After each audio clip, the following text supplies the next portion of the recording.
పరమాత్మ స్వచ్ఛంద సేవా సంస్థ ఆధ్వర్యంలో ఈరోజు ఆర్మూర్ పట్టణంలో గల శివార్లలో ఉన్న ఈ పెద్దమ్మ తల్లి దేవాలయం కాడ మేము స్వచ్ఛ భారత్ కార్యక్రమం నిర్వహిస్తున్నాము. మేము నిర్వహించే ఈ కార్యక్రమము 61వ వారము. ప్రతి వారము ఒక గంట అనే నినాదంతో మేము ఈ కార్యక్రమం నిర్వహిస్తున్నాము. ముఖ్యంగా ఇక్కడ ఈ పరిసర ప్రాంతాల్లోని దేవాలయ ప్రాంతంలో ప్రతి ఆదివారం కొన్ని వందల మంది వచ్చి అమ్మవారిని దర్శనం చేసుకుంటూ ఉంటారు.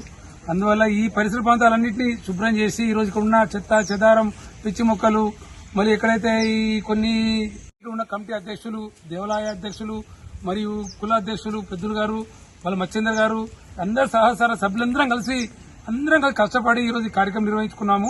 ఇలాగే ప్రతి దేవాలయంలో కూడా అందరము మన పరిసరం శుభ్రం చేసుకుంటే ఇక్కడ అంటువ్యాధులు గాని, ఈగలు, దోమలు రాకుండా కాపాడుకోవచ్చు అని చెప్పి తెలియజేస్తున్నాను.